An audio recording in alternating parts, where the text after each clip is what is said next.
Probably one of the best parts about Car Week every year is the concept lawn at Pebble Beach, a series of concept cars and production cars that have just been unveiled from other manufacturers. Like this Touring Superleggera resto mod that was based on the Ferrari 550. Along with the concept lawn, several manufacturers have setups that are free to access for the public, so you don't actually have to buy a ticket to Pebble Beach to see the Bugatti stand, to see some Ferraris, and to see the concept lawn. Showing the lineage of Bugatti race car history, starting with the Type 35 Grand Prix, and then we've got the all-new Bugatti Bolide based on the Chiron track only.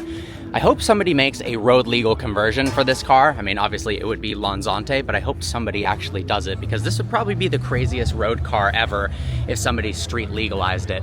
And then we've got an absolutely incredible spec Chiron Super Sport. I love, instead of chrome, the grille is all paint matched. Looks like this was actually the final Chiron ever made, number 500. And then in here we've got the Tourbillon, which we saw at the Quail. Ketchup, her first time at Pebble Beach. She's having a blast. Look at that, a Mustang GTD in Gulf Blue. Yet to see it in this spec. That looks awesome. 5.2 liter supercharged V8 making more than 800 horsepower. It basically looks exactly like the GTD race car, and I think it looks awesome with the exposed carbon hood and the blue. Looks a lot more expensive than the red one I saw before. A new Maybach variant from Mercedes, an SL version this time. This is actually gonna be a full production car in the near future, with a 4-liter twin turbocharged V8 making 577 horsepower. Look at all the monogram Maybach logos on the hood and then in the front grille. We've even got the Maybach monogram on the soft top itself.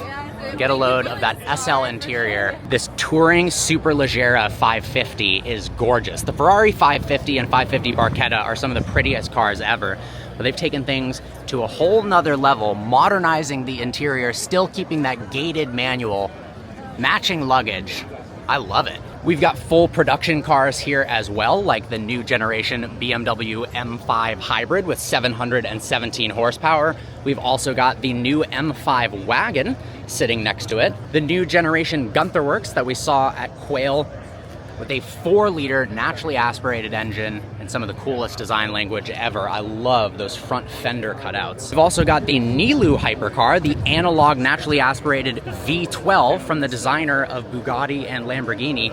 Look at that manual transmission. One of the coolest interior and exterior designs I've ever seen on a new hypercar. And then we've got an Inconel exhaust. Those white exhaust tips are so darn cool, and the gold foil as well. A new concept car design from Polestar, the BST. Look how cool that swan neck style rear, almost GT3 RS inspired rear wing is. Polestar always does such a good job with their design language. The interior as well, very simple on the inside and a very, very aggressive exterior. Look, this is actually GT3 RS-esque as well in the hood. In a separate video, we're going to take a much more in-depth look at the new Temerario, but just wanted to mention that it's here. First time actually seeing the Aspark Owl in the flesh. Pretty crazy designed hypercars. Look at these lay-down seats. Almost reminds me of the Apollo IE in terms of the seat design. Very small steering wheel. I will say I'm not a huge fan of the way the steering wheel design looks. Checking out the rear of the car. Look how low it swoops down in the back. Now we saw this at Quail as well, but cool to see the Rimac Nevera R up close. Even more power, as if 1914 horsepower wasn't enough already. This has over 2,100 horsepower and is much more track focused. And honestly, my favorite takeaway from this car, other than the increased power, is the fact that the front end looks way better. They sharpened up the front end design significantly. Now this thing looks really, really nice. Let's check out the interior. Got the full carbon fiber door opened up. Full Alcantara interior. I believe the standard Nevera that we reviewed had a full leather interior. This looks significantly sportier. Still pretty similar design language. I love the small details on the brake calipers as well. We even have concept cars from manufacturers such as Acura. This is a very intense SUV. Kind of reminds me of the Lotus Electra. Even Karma has a new concept car. That is gorgeous. They definitely are good at designing exteriors of vehicles. And the all-new Continental GT convertible as well, hoping to get behind the wheel of one of these soon to do a full review. They did a really nice job of the styling inside and out. Here's a car I've never seen before, Ital Design Quintessentia It's actually a truck in the back. Look how crazy the interior is. These seats almost fully lie down. They're moving along with the center console right now. Really cool steering wheel and spacious dash design. But then check this out in the back. So much hard work. Mercedes always has one of the coolest stands. We saw this car at Goodwood Festival of Speed, the Sauber C9. One of my favorite Mercedes designs of all time.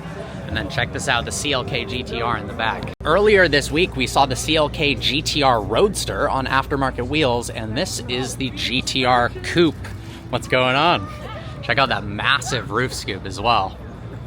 One of the coolest looking cars ever, and I believe this car is owned by Mercedes themselves. Well, here we are inside the concours, and look at the size of the crowd. All the cars going across the line to be judged and win awards. The Speedster class. So the Pebble Beach Concours is on the 18th fairway at the Pebble Beach Golf Course, and they've got a really cool class, the wedge class of cars this year, right at the start of the hole. Let's go over some of the cars, some of which I've never seen before. Starting things off strong with the Aston Martin Bulldog. I first heard about this car and saw it at the Goodwood Festival of Speed. It's got gull-wing doors and was never fully finished from Aston Martin, and some guy brought it to life. Such a cool looking car. We got a 1988 Cizetta prototype. I've never seen this car before. It's got some stylistic elements similar to a Testarossa. Look at the positioning of the engine. That's crazy. V16 turbo. The Ken Okayama Code Zero, a more modern wedge car. Look at this. All of the vent works in the door. Very Lamborghini-esque interior. Looks like actually a Aventador interior. Look at that exposed Lamborghini engine. Ital design concept car.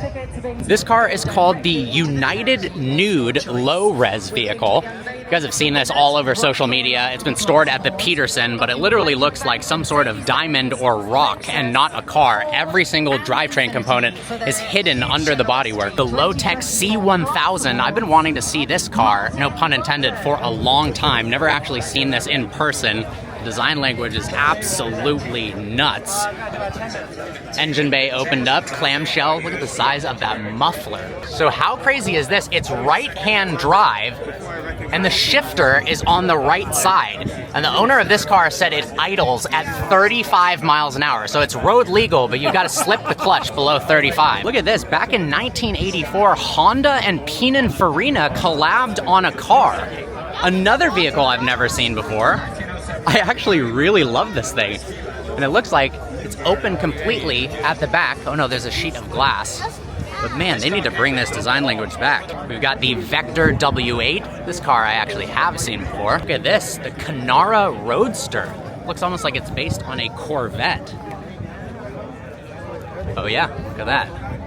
Look at this, Lancia Stratos HF0. Look at how you climb in from the front of the car, and then the steering wheel looks like it folds backwards. That is insane. It's like lounge chair seating. Wow, look at the engine bay cover. That's spectacular. Another car I've never seen, the Ferrari Rainbow Bertoni Coupe. Ooh, look at the seats. I have never seen a Ferrari look like this.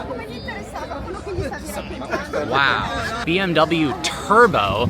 Look at the paint fade. That is awesome. Looks like it's based on an M1. But it's got gull-wing doors, or maybe an 8 Series. I'm not sure. This is crazy. A color fade livery back in 1972. It's pretty awesome. And then let's get a load of the interior, all these retro gauges. That is a pretty cool instrument cluster. The Mercedes C111, we got up close with this last year at the Mercedes stand. And the Ghia Streamline, I believe we saw this out in Rhode Island at the Audrain Concours. Look at that, 512S Pininfarina Coupe. Look how the cockpit folds backwards over the driver. That is awesome. Look at all the switch gears. All of the circular vents to let hot air escape from the engine bay. Look how small that steering wheel is too, no airbag. Right here we've got the GT1 class, starting with the CLK GTR. Another CLK GTR, making this the 4th GTR we have seen this week, which is pretty unreal. We've got the 993 GT2R, and then next to it, the road-going version. 993 GT Coupe. This is kind of the original wide-body car with exposed fender hardware. kind of paved the way for car companies like RWB. And then one of the coolest and most valuable cars in the world, the McLaren F1 GTR. And then we've got one of the original McLaren F1 prototype development vehicles. This is XP4. The blue looks incredible. EB110 race car. I didn't know they actually made a track-only variant of this next to the road car.